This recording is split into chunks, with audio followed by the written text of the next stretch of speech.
Alright, this is my third video in my series on how to build a gaming PC. In this video, I'll be going over the wiring of the computer. So when you're doing the wiring of your computer, you should keep in mind that every component needs to connect to the power supply and to the motherboard. Starting off this video, you'll notice a group of cables bunched together coming out of your case. We'll begin with these cables here. All of these cables will connect to your motherboard. Start by removing the twisty tie and separating the cables. Locate the largest cable that has a USB logo on it. This will obviously connect to the USB port on your motherboard. One of the pins will be missing, so the cable can only plug in one way. After the USB cable has been plugged in, you will be left with a lot of smaller cables.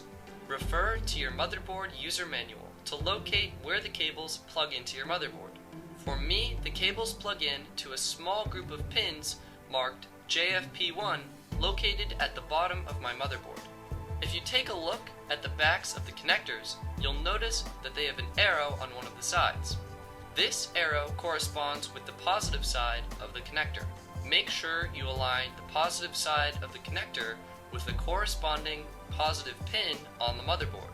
The power switch, the reset switch, the hard drive LED, and the power LED all plug in to the JFP1 pins. The last cable coming out of your case should be the audio cable. For me, that cable plugged into a set of pins marked JOD1. Next, it's time to connect the fans to the motherboard.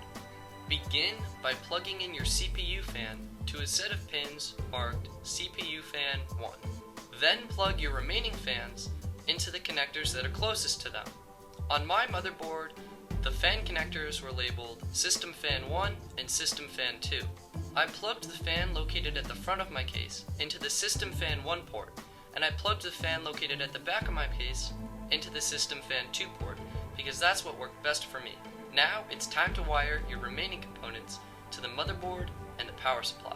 Grab one of the SATA cables that came with your motherboard and plug it into the white SATA port on your motherboard. Plug the angled end of the SATA cable into your hard drive. Find a SATA power cable coming out of your power supply and plug that into your hard drive next to the other SATA cable.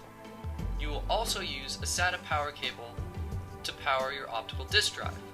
Next, wire another SATA cable that came with your motherboard from your motherboard to your optical disk drive. Now, plug in the huge 24-pin connector into the behemoth of a port on your motherboard. This connector has a clip on it, so it can only go in one way.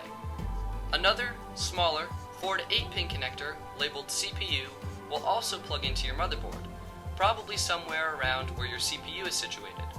Lastly, plug a cable marked PCIe into your graphics card. At this point, you should be done with the wiring. Feel free to plug in your computer, hook it up to a monitor, cross your fingers, and power it on. If you did everything correctly, your fans should start spinning and text should appear on the screen of your monitor. Alright, that wraps up this video on how to wire your gaming PC. Stay tuned for part 4, where we'll be going over how to install Windows 7 and get your machine up and running. Thank you very much for watching, and I'll see you next time.